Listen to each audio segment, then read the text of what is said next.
एक व्यक्ति गांव में रहने वाला था और बहुत वैसे गांव में बिना पढ़ा लिखा, पुराने जमाने की बात, मेला देखने गया वो। मेला गांव से थोड़ी दूर पर लगता था, 4-5 किलोमीटर पैदल चल के गया। अब मेले में उसने तरह तरह की चीजें देखी, मेला पहली बार देखा था, बड़ा खुश हो रहा था। गांव का रहने वाला आदमी इतनी देर में घूमते हुए गया तो एक जगह उसने शीशा देखा, दर्पण, ऐसा आदम का शीशा जो उसने देखा तो शीशे में उसने स्वयं को देखा। अब वो ये नहीं समझ पावे कि हम ही हैं। और शीशे में जैसे इसने देखा तो ये मुस्कुराया और हाथ जोड़ के बोला, भैया राम राम। तो उधर से भी मुस्कुराहट दिखी, भैया राम राम। इसने कहा वाह वाह, बड़े अच्छे भाई साहब हैं, पहली बार मिलने में भी इतने प्रेम से। अब ये कहा, और भैया सब ठीक है? तो वो भी ऐसे कहे। बस दुकानदार से बोला, ये भाई साहब कितने के दिए? दुकानदार ने सोचा चाहे कोई दर्पण समझ के ले, चाहे भाई साहब हमें तो पैसे से मतलब, बोले 2 रुपए के। तो मेले के लिए जितना खर्चा लाया था उसने 2 रुपए उसी को दे दिए और दर्पण हाथ में लिया। अब भाई साहब को बार बार देखे, बड़ा खुश हो।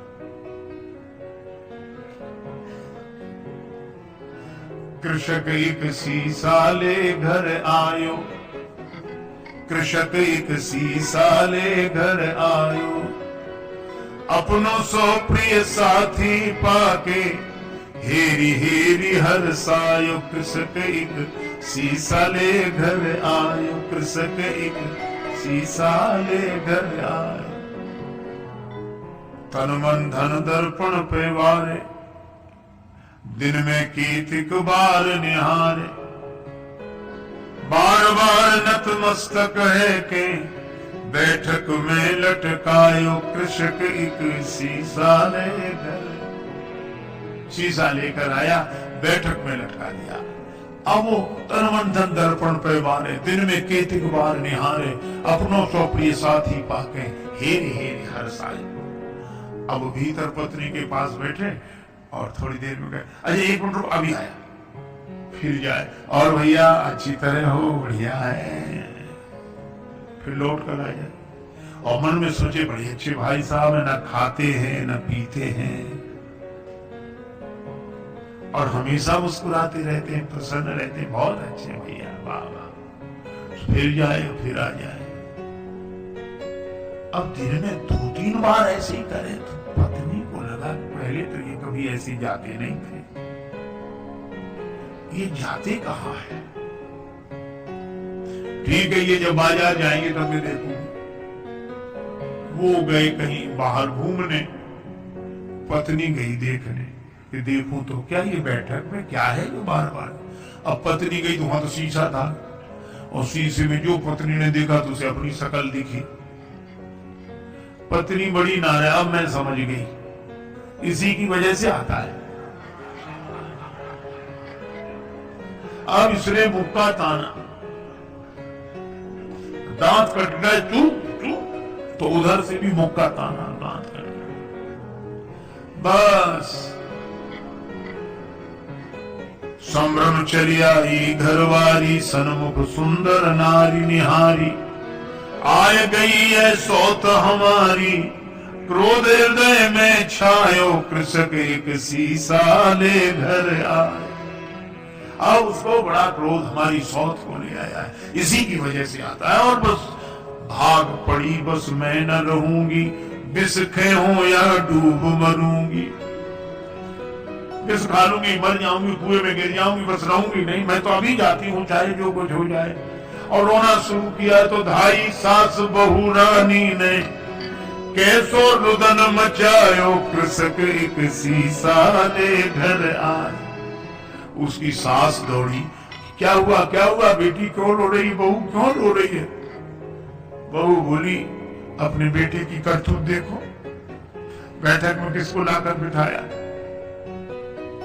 और मैं तो रहूंगी नहीं, चली जाऊंगी। और सास बोली नहीं, मैं देखती हूं।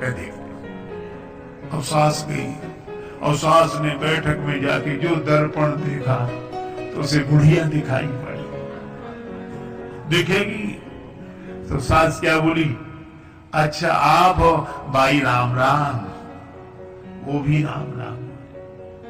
क्षमा करना, बहू समझ नहीं पाई। फिर बहू को डांट कर बोली, क्या कह रही है तू? बुढ़िया है, वृद्धा माता, हमारी उम्र की है, सेवा के लिए लाया होगा। आई चली सास तत्क्षण में वृद्धा दीख पड़ी दर्पण में। बहू से बोली, अरे बावरी, या बुढ़िया पर मेरो लाल लुभायो। कृषक एक शीशा लेकर आए। अब बहू कहेगे नहीं नहीं तरुणी है, और वृद्धा कहेगे वृद्धा है। अच्छा दर्पण ऐसा जो सामने आ जाए उसी को दिखा दे। बहू सामने जाए, तरुणी देखो ये बैठी, और सास कहे हट मैं देखती हूँ, वो देखे सो वृद्धा देखे। अब सास बहू का झगड़ा, सास बहू का झगड़ा। आके ससुर निवारो। ससुर ने कहा क्या है, मैं देखता हूं, क्यों ये कलह मचा रखा है। और ससुर आया। ससुर ने कहा तुम दोनों अलग हो। और ससुर ने जो देखा दर्पण, तो उसे बूढ़ा आदमी दिखाई पड़ा। तो ससुर बोला, अरे भैया राम राम, आप हो, माफ करना, ये समझती नहीं है। दोनों को फटकारो, दाढ़ी वालों पुरुष देख के दोनों को फटकारो। ससुर बोला ससुर, अरी मूर्खाओ, धर के मानो देह लजाओ, मर न गई तुम नारी पुरुष को भेद समझ ना पायो। तुम स्त्री पुरुष का भेद नहीं समझ सकी। सास कहे नहीं है तो वृद्धा बुढ़िया है। ससुर कहे कि नहीं, बूढ़े भाई साहब बैठे। और बहू कहे कि नहीं तरुणी है।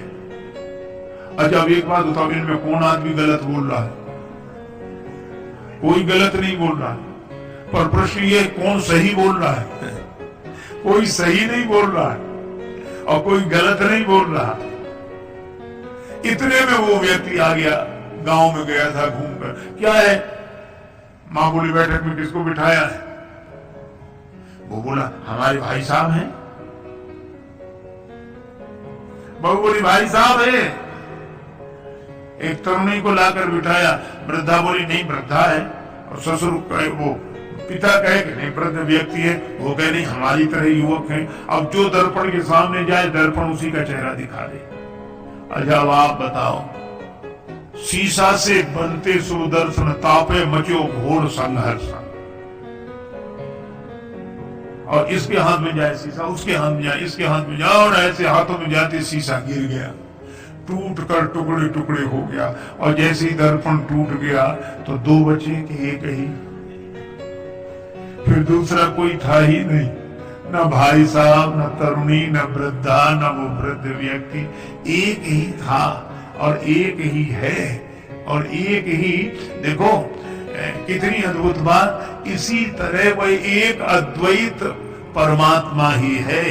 प्रेम में वह अनन्यता में एक होकर रहता है, ज्ञान में वह अद्वैत में एक होकर रहता है। ये तो माया के दर्पण के कारण द्वैत की अनुभूति हमें होती है और हम अपने ही उस चेहरे को एक में दो देख लेते हैं, भाई साहब और ये और वो, सब सारा संसार बन जाता है। लेकिन एक आदमी की अंगूठी खो गई, बड़ा परेशान। एक महात्मा मिले, महाराज मेरी अंगूठी खो गई, आप तो सर्वज्ञ हैं, सब जानते हैं, तो बताएं मेरी अंगूठी कहाँ है, बड़ी कृपा होगी। महात्मा बोले मैं बता दूंगा। तो बताओ महाराज कहाँ रह गई? कुर्ते की जेब में है, तकिए के नीचे है, कि मकान में रह गई, कहाँ रह गई? अंगूठी मिल नहीं रही। महात्मा बोले अंगूठी कहीं भी हो, पर जहां भी होगी सोने में ही होगी। अंगूठी सोने से अलग हो ही नहीं सकती। है? और सच्ची बात है, हम सबसे अलग हो सकते हैं पर भगवान से अलग हो ही नहीं सकते।